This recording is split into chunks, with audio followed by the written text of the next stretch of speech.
Right guys, here we go. This is the new force I've been working on. It's took me 6 days to decide to get this painted up. Yeah, this is the first 1000 points of Tyranids that I've painted. I've really enjoyed painting them. Obviously it's a new army for me. Played against them a few times, so I knew enough about them to be interested in them. I've always liked them. I used to collect them back in 2nd edition with the old Give Me a Hug Carnifex. But yeah, I wanted to do a themed army. So these are a sea themed army, as you'll see as I do the close-ups. What I've done is I've just picked some of the models that I've really liked and that I've seen some of the rules for, or ones that I've played against, and put this force together. So I'll talk you through the 1000 points that I've put together basically. And basically give me your thoughts. I've never played Tyranids. I've looked all over the codex, not enough to be able to confidently play them yet, I don't think. But I'm hoping to give them a go in the next couple of weeks. So at the back there, I've got a flying hive tyrant with 2 twin link devourers with brain leech worms, and I'm going to give him electroshock grubs as well, just to help out with that anti-tank. He's the first HQ choice. The other side we've got the Tervagon. The Tervagon is taking electroshock grubs as well, and I'm going to take the cluster spines with that as well. That is a HQ choice because I haven't got enough Termagants painted up, unfortunately. There is something I'm looking to expand on though, and possibly take one as a troops choice. For the troops, however, I've got 3 warriors in the middle there. Basically running stock, but one of them has a barbed strangler, I believe. So that's just to give some a little bit extra synapse. Those are the 3 synapses within the force. The other squad is the Homogans here at the side. There's 20 of them, and they've been upgraded with toxin sacks. They have to deal with any toughness orientated models that I'll come across. So that's it for the troops. For elites, I've gone for a single venom throw-up, this guy here, and what I'm going to go for basically is a philosophy of I want to aim towards a swarm with lots and lots of models with lots of cover from models in the way. Basically the Gribblies shooting forward, providing the bigger monstrous creatures cover, and although I've got some shooting capabilities in my army, I want it to be like we want to be in combat basically. So my next set of warriors will probably have bone swords and lash whips. But yeah, so the elite is just the venom throw up and to grant shrouded, so that obviously 5 cover for intervening models plus shrouded, hopefully give most of the stuff at least a 3-up cover save. So yeah, fast attack, we've got 10 gargoyles, and I'm going to upgrade them also with toxin sacks. Again, so they can just fly straight up the field, get where they need to be the distraction. They'll be the unit that's going to go first, and they'll be providing the cover for the Homogans that are charging straight behind them. Heavy support, gone for the Carnifex. Twin Link Devourers with Brain Leech Worms, and I'm going to give him, I think, it was the Bone Mace, because I had a couple of points left over. He's basically going to be the shoot me, shoot me, shoot me, to take it away from the gaunts. I've also painted up 10 Termagants there at the front as well, and they are purely for spawning purposes at the minute. I'm guessing 10's probably not going to be enough, but I have got quite a bit more. So that is the force as it stands at the minute. I do have another 3 warriors, a couple of venom throw-ups and zone throw-ups there with a neuro throw-up as well. I've got another 2 Carnifex.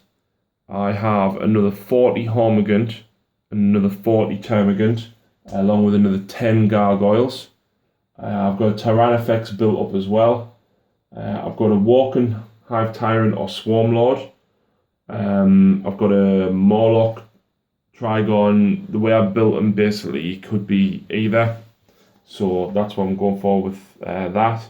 I've got 2 lictors, 3 Tyrant Guard, and then I've got the Deathstorm Gene Stealers with the Broodlord. I've got another squad of Gene Stealers with the old Metal Broodlord, and then I've got the Space Hulk Gene Stealers with their Broodlord as well. I've also got 3 Hive Guard and a Hive Crone on order already. So that's basically what I'm going to be looking at with the Force. I'm going for a very swarm oriented with a few monstrous creatures and a little bit of synapse in there. So I'll show you around some of the models. I'll probably bring them up close. So this is a Termagant. Now you're probably thinking, what's that lump on his back? It's a shell. I wanted sea themed. So what I've done is I've glued shells on the backs of most of them. I've gone for a very kind of blue-green effect. What I've done is I've used a blue glaze on the green skin, and I've used a green glaze on the blue hide. The bases as well, what I've done, I'll probably do a tutorial on them at some point. What I did is I got some decorator's caulk, basically smeared it on a flat surface, a palette, an old photo frame, something like that. Smear it down, get your base, plonk it in head first, smear it around a bit like that, and pull it off. When you pull it off, it gives that like really wavy effect. Spray the dark green, Drakenhof Nightshade wash, dry brush with I think it's like a Stegodon something. And then dry brush the tips of it white just to give that break and wave effect. But the shells, I got them when I went to Whitby. I'll just get to focus again. And I've literally just glued a small shell on the back of all the little gaunts. The bigger monstrous creatures will have some other things in place as well, which I'll show you when I get to them. But the Hormigants as well. Sorry if I'm just getting to focus. There we go. Just all the little shell on his back there. And obviously you can see there where the white's breaking on the waves of the base as well. And I just think it presents a very watery theme. Oh great, he's got droopy model syndrome now. It just presents a very watery underwater theme, which is what I kind of wanted to go for. The warriors I didn't do too much to, but the shell I basically chose to put on their head. If I can get it to focus. There we go. It was basically a very kind of brain-like shell, this one, and I just thought the synapse creatures, I like the look of that. So that's why I've stuck them on there. But yeah, as you can see, just really going for the dark watery effect. The flash is actually illuminating these. The colours look a lot brighter than what they are. I mean, don't get me wrong, the blues are bright, but it just, when there's not a flash on it, it looks so kind of dreary and watery. The Carnifex. There we go. He's got a big shell grafted on his head there. What I did is the gaps or the nodules that you see here, it's just a little bit of green stuff, and just basically poked at it with my file. But as you can see the base there as well, I've put more white on the parts where the waves will be breaking. Gargoyles as well. Again, what I did here is I had to snap the bottoms of the bases and glue them on after I've done the kind of wavy effect. But again, they've got the shells on their backs as well. I've actually got a big bag of them, so all of the gaunts and gribblies are going to have that. The Venom Throat I didn't add any shells onto. I didn't feel like he particularly needed them.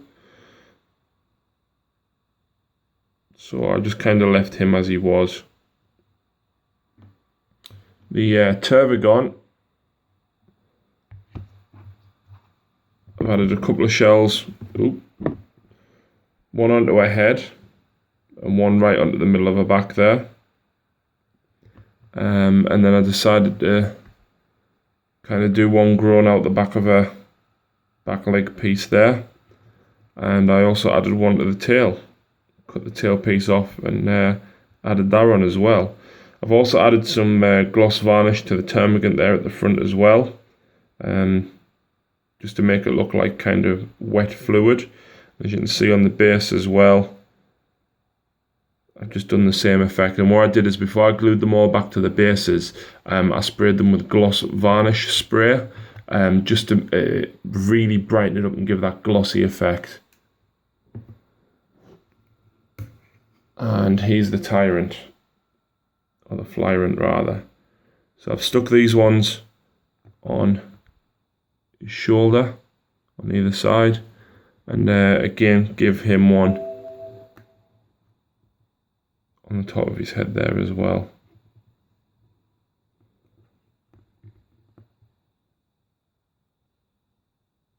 The Devourers I've converted from, I believe they were the Carnifex Death Spitters.